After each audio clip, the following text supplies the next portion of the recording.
конец этой Санта-Барбаре. Поехали!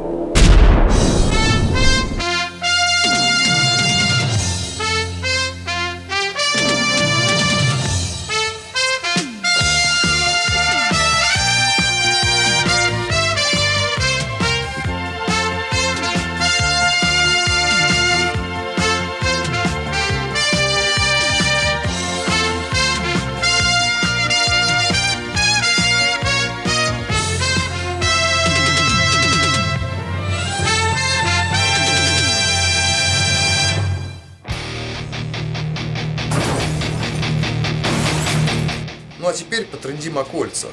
Поршни фирмы Автотехнологии имеют 3 кольцевых проточки. Узкая, пошире и самая широкая.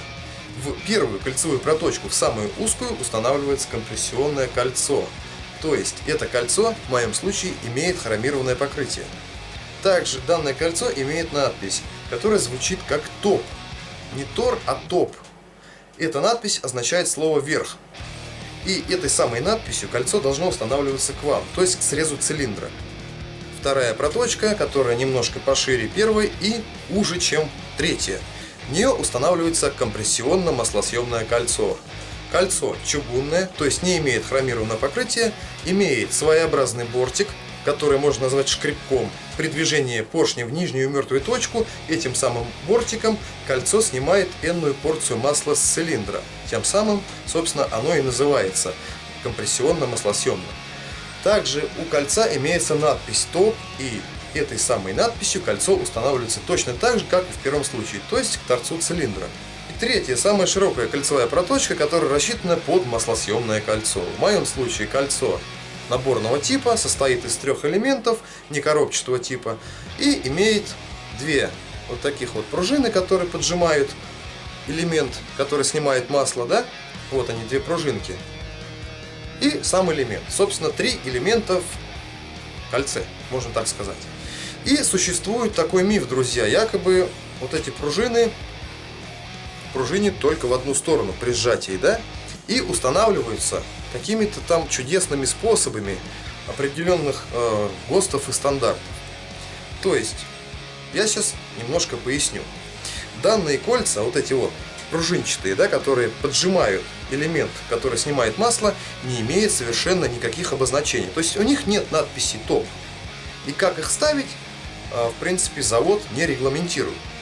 Теперь я покажу следующее. Если оно пружинит в одну сторону, да, то имеется свой прикол.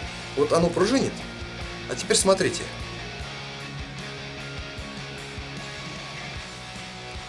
Теперь куда оно пружинит? Оно пружинит в другую сторону, да? О, как не делаю. Вот смотрите, руки я не перекладываю. А теперь я вот так сделаю. И попружиню. Оно пружинит в другую сторону. То есть это все полноценный миф.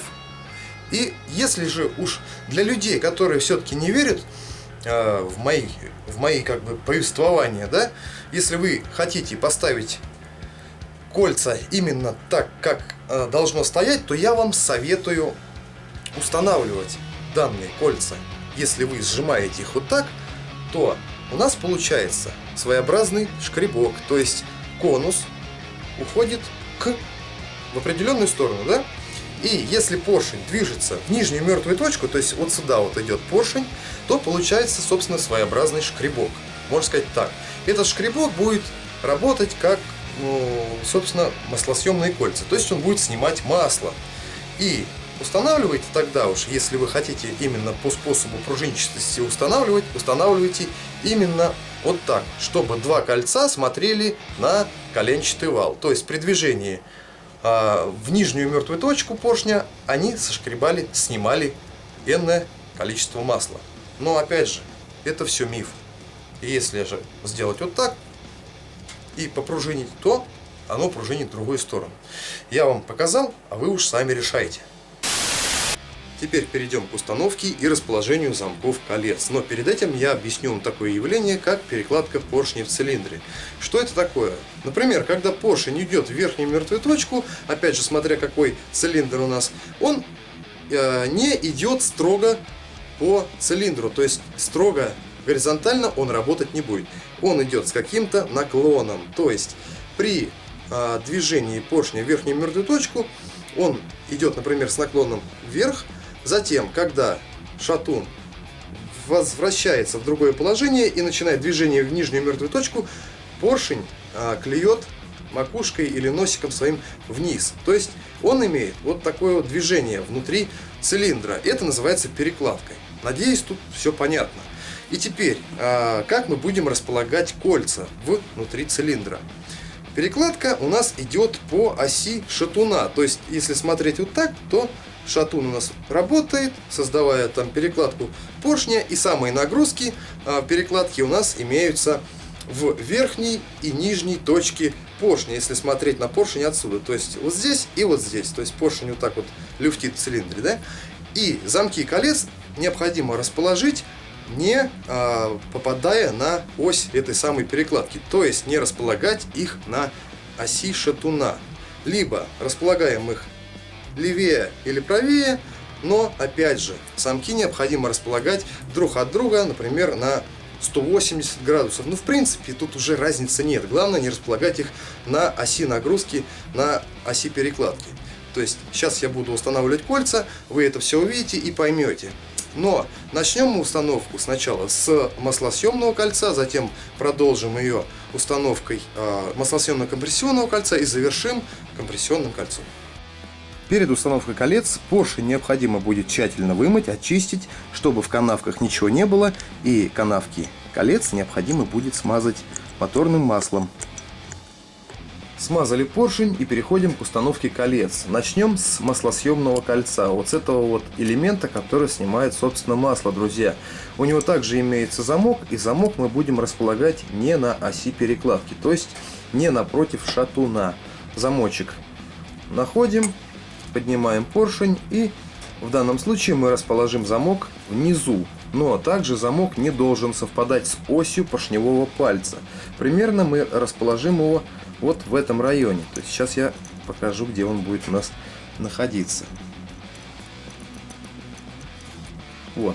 Вот здесь у нас находится замок, не на оси с поршневым пальцем, хотя в принципе никакой роли в этом не сыграет, но также не на стороне перекладки. Теперь переходим к следующему кольцу. Итак, устанавливаем следующее колечко, которое одевается поверх вот этого элемента, который снимает масло, да? Это колечко ищем, куда оно пружинит, ставим пружиной на коленчатый вал и также совмещаем замки таким образом. Не совмещаем, а располагаем замки, чтобы не был напротив шатуна замок и относительно первого замка, который мы установили, он находился на 180 градусов, можно сказать так. Продеваем колечко здесь, сзади. Можно, в принципе, сделать это отсюда, но кому как больше нравится. Также, когда вы подойдете при установке этого кольца уже к зоне установки, проверяйте замок на первом кольце, потому что оно может повернуться нечаянно и просто у вас куда-нибудь съехать. Данное кольцо очень эластичное, и сломать его очень трудно. Я не знаю, у вас это не должно получиться, оно не сломается, в общем так. Подводим его сюда и видим, что кольцо у меня вращается. То есть подвели к зоне установки, проверяем замок на первом кольце, куда он у нас ушел, да? Вот он, замочек у нас располагается. Располагаем его опять правильно и поворачиваем кольцо, точнее замок данного кольца вот сюда, чтобы он располагался относительно первого замка 180 градусов и не напротив шатуна. Теперь одеваем его сверху. Оп, все. Данное кольцо у нас установлено, и мы переходим к установке следующего кольца, которое точно так же устанавливается, но только с этой стороны, и замок у него будет располагаться относительно этого замка на противоположной стороне. Например, вот здесь, внизу. Вот так. То есть точно так же смотрим, куда пружинка у нас работает, определяемся, разворачиваем так, чтобы снималось масло, и располагаем замок вот в этой зоне. То есть у нас получается X-образно. Один замок здесь, другой здесь, другой здесь. Знак Мерседеса, можно так сказать, да? Продеваем его сверху.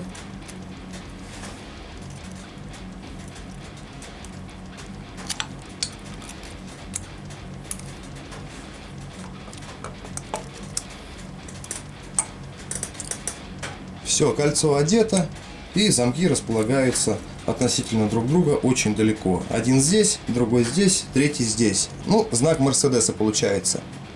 Переходим к установке следующего кольца маслосъемно-компрессионного. Вот он, данный буртик, который устанавливается на коленчатый вал надписью ТОП к срезу цилиндра. Вот она, надпись ТОП. Итак, если у нас последний замок располагался вот в этой зоне, то данный замок данного кольца мы расположим вот в этой зоне. То есть вот так вот относительно друг напротив друга, в принципе.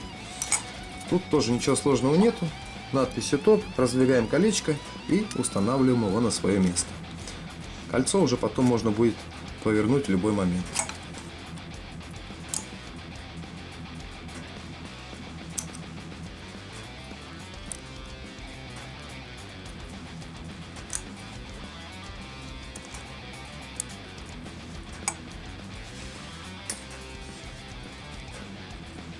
Все, колечко у нас установлено. Также вращается в своем месте очень легко, ходит, нигде не заедает. И переходим к установке следующего, последнего компрессионного кольца. Также имеется надпись ТОП, надписью на срез цилиндра. Вот она надпись. То есть, если замочек у нас располагается вот здесь, то это колечко можно расположить вот так.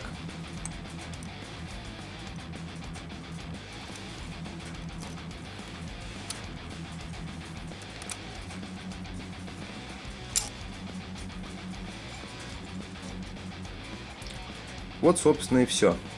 Итак, колечки у нас установлены, и получается следующая картина. Первый замочек у нас, вот он проглядывается, находится вот в этой вот плоскости. Второй замок у нас идет, получается, вот в этой плоскости. Это замок маслосъемного элемента самого.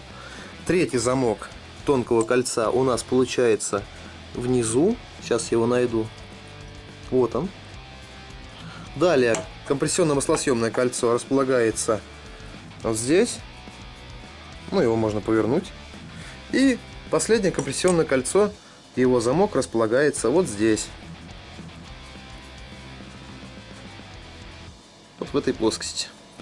Такой маленький нюанс.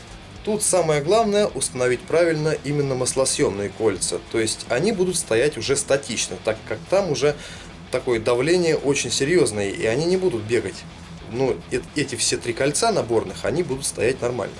А именно вот кольцо компрессионно-маслосъемное и последнее компрессионное, да, мне кажется, что они все равно будут потом вращаться и располагаться уже как им там захочется. Итак, здесь колечки тоже у нас обуты, одеты. Теперь хорошо смазываем поршень, также смазываем поршневой палец обильно. И на этой стороне делаем то же самое.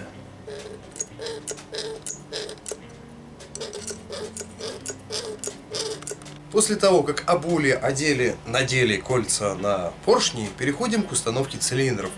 Для того, чтобы установить цилиндры, их сначала необходимо будет очень тщательно вымыть и, собственно, провести некие манипуляции с прокладкой. Если установить прокладку цилиндра на место, на картер, то мы увидим, что она имеет свойство немного перекрывать отверстие маслоподающего канала. Это не есть хорошо, и вот это место немножко можно будет подрезать. Хуже мы не сделаем, а сделаем только лучше. Абсолютно аналогичная ситуация складывается при установке данной прокладки на сам цилиндр. То есть данное отверстие, которое мы с вами будем расширять, служит для того, чтобы через него поступало масло, и затем оно шло по кольцевой проточке, которая располагается по всему внешнему диаметру цилиндра, точнее гильзы цилиндра. Масло бежит по этой кольцевой проточке и попадает в эти три маленьких отверстия. Далее из этих отверстий оно попадает во внутреннюю полость цилиндра, обеспечивая тем самым нужной порцией смазки саму гильзу и поршень, который очень быстро работает внутри цилиндра. Но при установке данной прокладки на место мы увидим с вами очень неприятную картину. Прокладка просто-напросто полностью перекрывает кольцевую проточку, и также она перекрывает эти три маленьких отверстия, которые обеспечивают цилиндр смазкой. То есть, если мы ничего не сделаем, просто так поставим прокладку, то просто-напросто мы с вами загубим цилиндр очень быстро. Что необходимо сделать? Взять в руки ножницы и просто вырезать данную прокладку большего диаметра. То есть, тем самым освободив кольцевую проточку и эти самых 3 маленьких отверстия. Итак, подрезали прокладку, теперь кладем ее на место, совмещаем по шпилькам и видим, что ничего теперь у нас нигде не перекрывается, кольцевая проточка освобождена и отверстие тоже. Теперь те плоскости, куда прилегает прокладка, необходимо будет обезжирить и прокладку намазать тонким слоем герметика.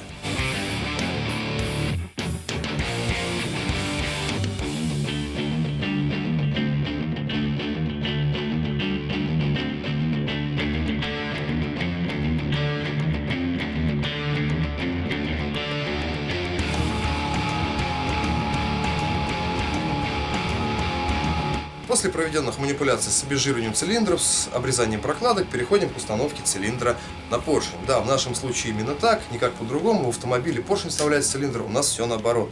Итак, поэтому обжимка, которая продается в автозапчастях, не подойдет в нашем случае. В моем случае я использую хомут от 6-вольтового генератора, который внутри просто отполирован. Друзья, без обжимки одеть цилиндр на эти самые кольца просто почти невозможно. Пальцы у вас это дело все не смогут сдавить. Тем более, что замки располагаются очень под разными углами. И кто будет говорить, что вставлялся это дело пальцами, идите лесом и посмотрите мой ролик про эту обжимку. Можно даже посмеяться. Ну а теперь я покажу, как ей пользоваться.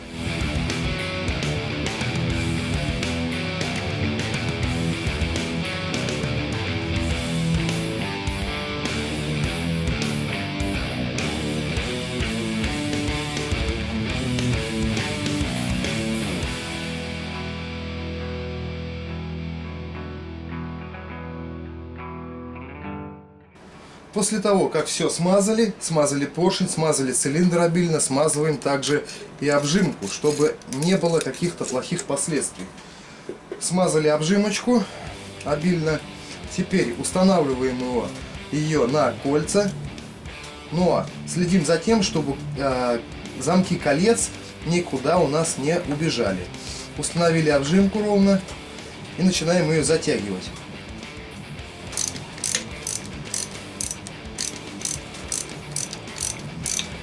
После того, как затянули обжимку, то есть берем в руки цилиндр, не забываем, что пальчики у вас в масле, прокладку не заляпываем, иначе вся эта процедура просто бесполезна, да?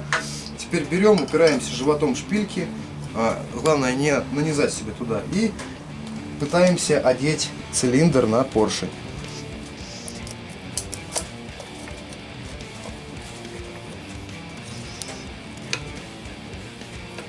Так. Чуть-чуть надо освободить.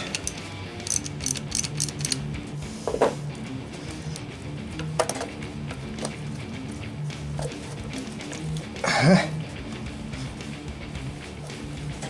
Есть. Теперь, после того, как прошли все колечки, освобождаем обжимку и снимаем ее.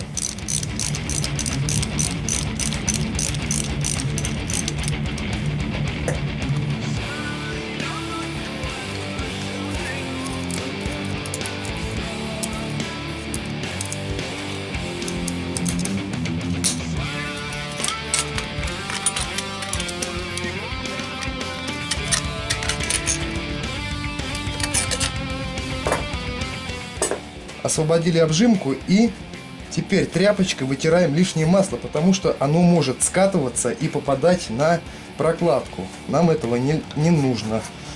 Проходим все это дело. Теперь следим, чтобы все было у нас обезжирено и загерметизировано. Далее продеваем цилиндр. Чуть дальше можно его закрепить, повесить на шпильки, и переходим к тому, что смазываем резинки уплотнительные кожухов штанг, также герметиком, и уже устанавливаем все это дело на место. Так, друзья, при установке цилиндра правого, если смотреть по ходу движения мотоцикла, прокладка не имеет разницы, как ее ставить, потому как с правой стороны не имеется маслоподающего канала. Такова конструкция. То есть все равно так вы ее поставите, либо так, без разницы. Прокладочка стоит. Мажем цилиндры очень обильно и в бой. Ну что ж, правая сторона готова к бою.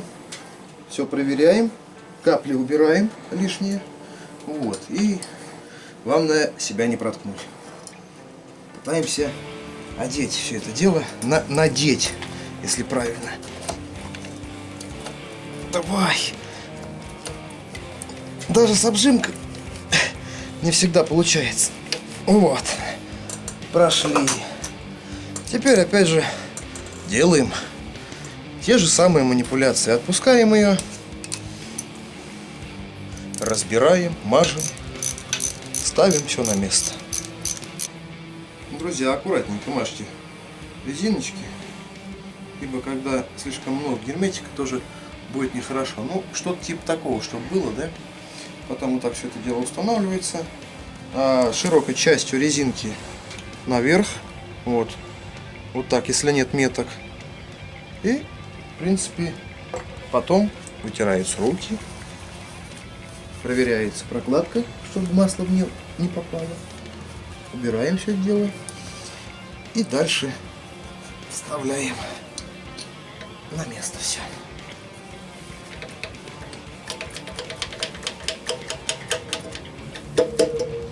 Так.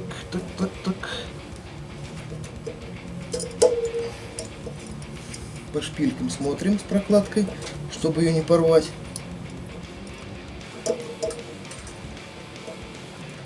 Проходим.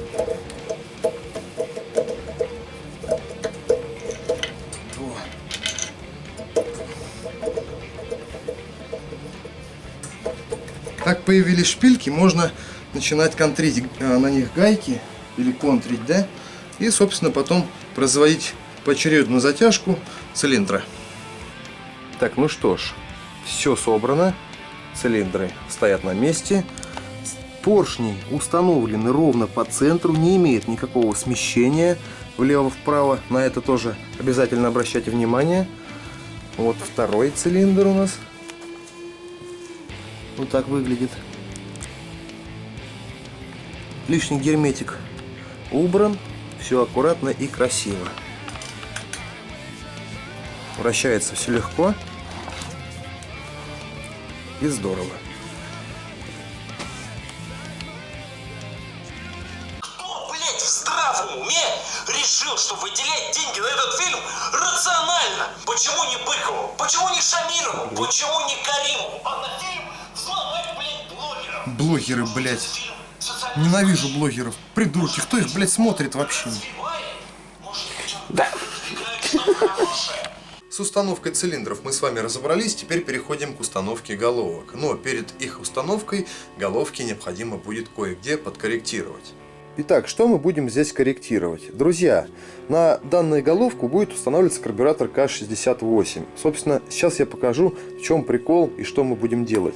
Если мы установим его на место, то мы увидим такое явление, как ступеньки между карбюратором и головкой. Вот, обратите внимание, видна ступенька или порожек, по-другому его назвать. Этот порожек необходимо будет просто немножко сгладить. Не расширять канал полностью, а сделать сглаживание, чтобы не было никаких препятствий проникновению топливно-воздушной смеси в отверстие. Вот. То есть просто сейчас возьмем бормашинку и немножко подкорректируем данное отверстие, чтобы все было плавненько. Как можно отследить данную ступеньку, да? То есть где ее корректировать? Можно фланец карбюратора немножко обмазать литолом, затем приложить это все дело на место, выставить все правильно, останется след, и обвести потом вокруг маркером. И, собственно, бормашинкой сгладить эту ступеньку. Так, возьмем литольчика и намажем на сам фланец. Слишком жирно мазать не надо, потому как потом все это дело расплывется и след будет некорректный. Теперь берем все это дело и прислоняем туда, где это все должно стоять. Вот так. Теперь снимаем карбюратор и наблюдаем след. Вот, обратите внимание, друзья, как все это дело у нас криво установлено. То есть теперь можно взять маркер и аккуратненько обвести след, который отобразился. Получается примерно вот такая картина. Теперь берем в руки бормашинку и аккуратно сглаживаем данный участок, который у нас отметился. Да, конечно, все это делать надо было раньше, когда все было разобрано, но я сейчас просто закрою отверстие, чтобы не попадала никакая пыль туда, и, собственно, будет все нормально. Вот таким образом просто плотно закрыл тряпкой отверстие, теперь работаем бурмашинкой.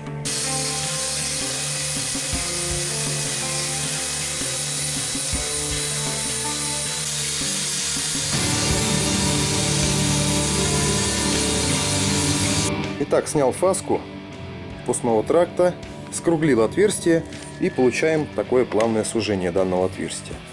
Вот, фасочка как бы получилась довольно плавная, и ступеньки теперь у нас полностью убраны, и топливно-воздушная смесь ни за что цеплять не будет.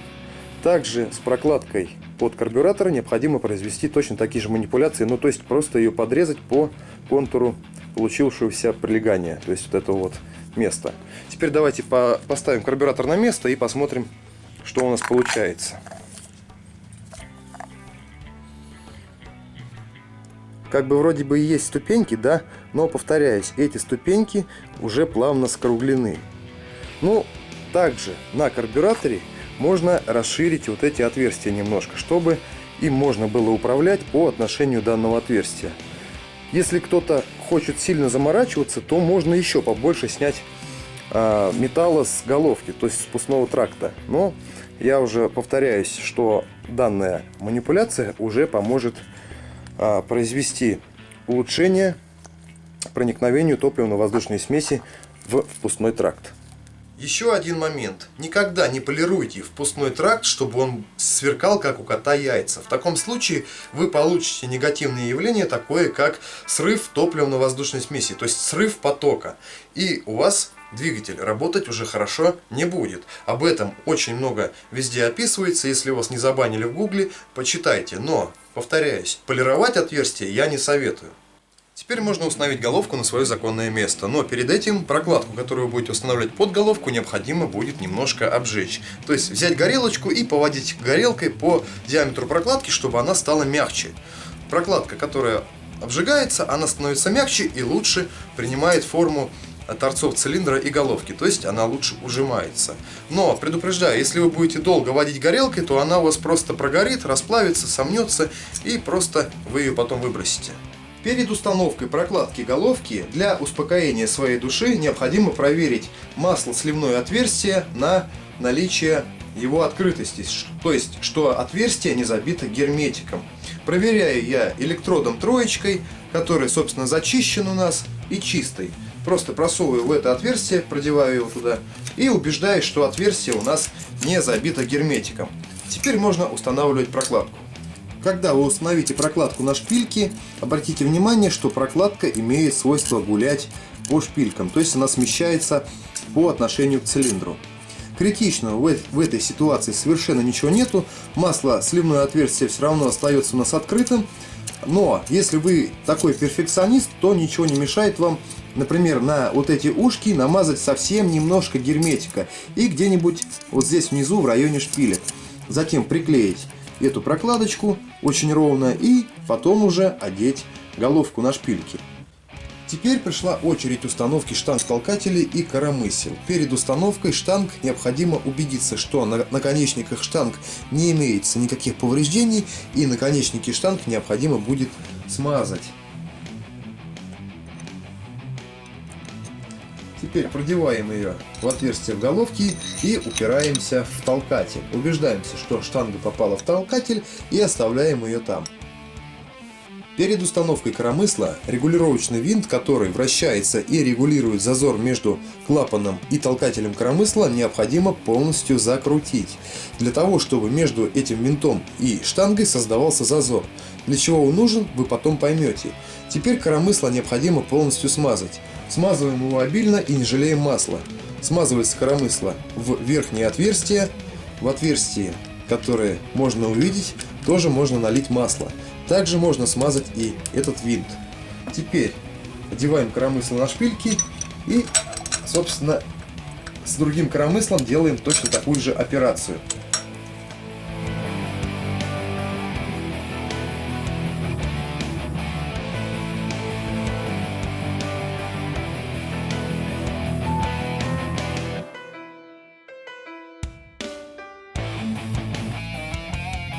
Теперь эти самые коромысла и головку можно немножко притянуть, но немножко. вы поймете, о чем я говорю. Для затяжки я использую вот такие вот высокие гайки. С ними создать момент затяжки в 36 ньютонов, который будет правильный для головок мотоцикла Урал, гораздо выше, чем с низкими. Хотя, в принципе, основная нагрузка все равно приходится на первые 4 витка. Притягиваем, затравливаем и притягиваем немножко наши головки. Повторяю, сильно затягивать коромысло не надо. Немножко притравили и все. Теперь после этого убеждаемся, что у нас имеется зазор.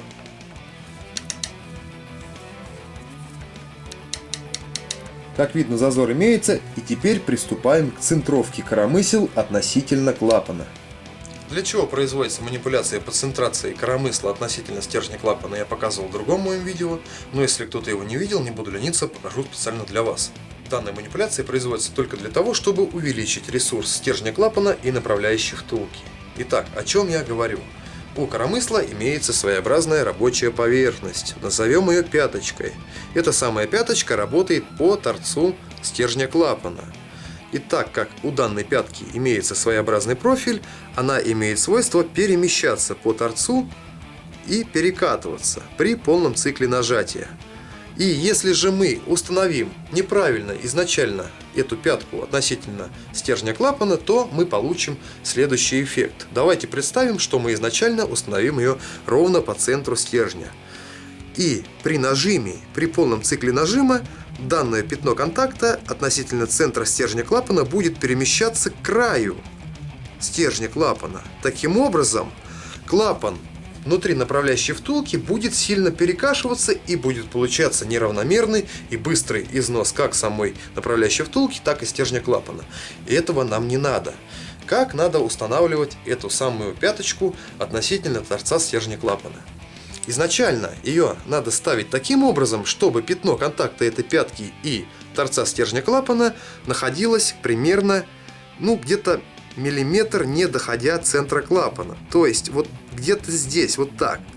При полном цикле нажатия пятно контакта будет перемещаться именно к центру стержня клапана, вследствие чего мы будем получать с вами равномерный износ самого стержня клапана и направляющей втулки. Таким образом увеличивается и ресурс.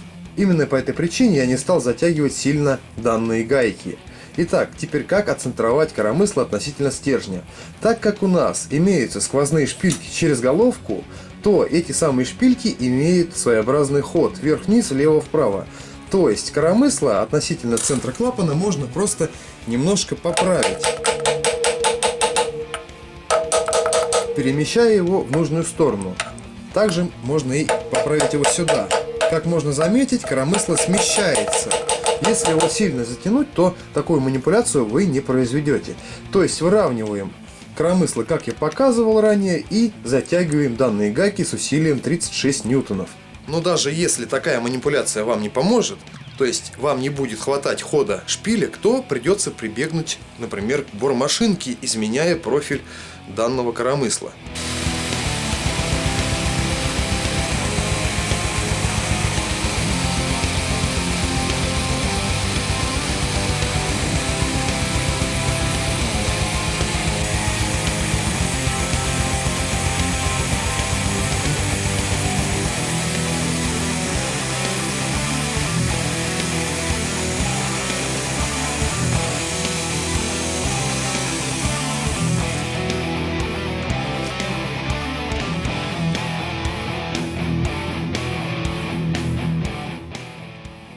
Теперь берем динамометрический ключ, ставим на нем 36 ньютонов и переходим к затяжке болтов.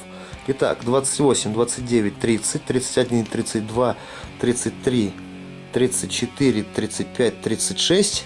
И идем затягивать болты, точнее гайки.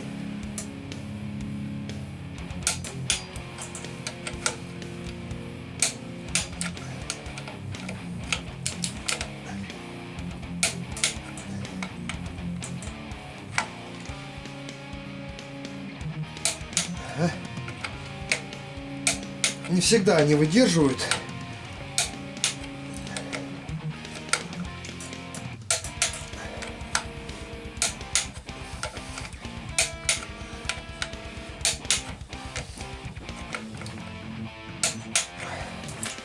Фу, слава богу. Теперь точно такие же манипуляции производим на другом цилиндре, то есть на другой головке.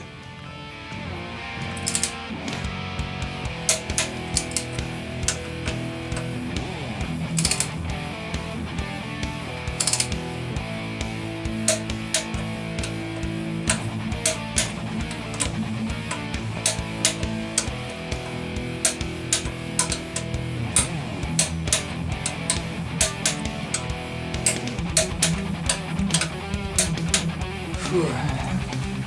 Теперь можно переходить к регулировке клапанов. Итак, головки у нас полностью собраны, укомплектованы, и все очень хорошо и здорово. И теперь очень часто возникаемый вопрос, как начать регулировку клапанов при сборке двигателя, то есть когда вы собираете двигатель. Друзья, сейчас я объясню, как это сделать. При положении метки маховика в верхней мертвой точке определяется сторона цилиндра следующим образом. При полностью вкрученных винтах регулировочных ищется цилиндр, у которого имеется зазор на двух клапанах. То есть, обратите внимание, в данном случае на левом цилиндре имеются вот такие огромные зазоры сразу на двух клапанах. В этот момент на правом цилиндре при положении верхней мертвой точки маховика зазор будет только на одном выпускном клапане. Сейчас я его вам покажу получше. Вот он, зазорчик. Вот. На впускном клапане зазора не будет. И регулируется именно тот цилиндр, у которого имеется зазор на двух клапанах. Этот регулируется первым, затем проворачивается маховик на 360 градусов и регулируется другой цилиндр, у которого будут создаваться зазоры на двух клапанах. Как регулировать клапана, у меня есть отдельный видеоролик. Прошу его посмотреть, если вы не знаете. А здесь я просто показал порядок этой регулировки. Сейчас ради эксперимента я проверну маховик на 360 градусов и покажу вам результат. На другой стороне сейчас будет противоположная картина.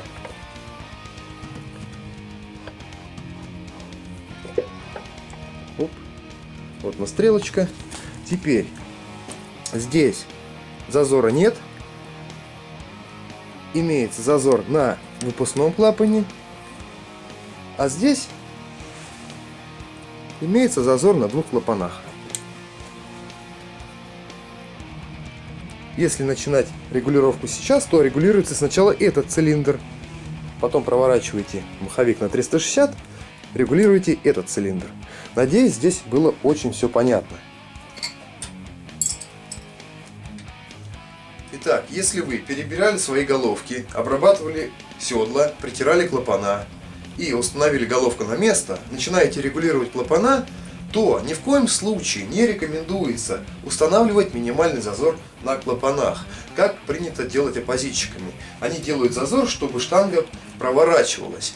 Это, конечно, хорошо, но не в этом случае. Почему? Потому что клапан еще не прихлопался к седлу. То есть у него должен появиться шанс, чтобы он полностью приработался к седлу. А по логике вещей, когда он будет прихлопываться, стержень клапана будет выходить наружу, то есть в полость клапанной крышки. А если вы установите зазор минимальным, то коромысло будет создавать ему препятствие. И во избежание этого и получения полной герметичности закрытия клапанов не рекомендуется устанавливать зазор нулевым. Сделайте очень-очень маленький зазорчик, пусть он покатается с этим зазорчиком километров 50-100, затем лучше заново отрегулируйте клапана.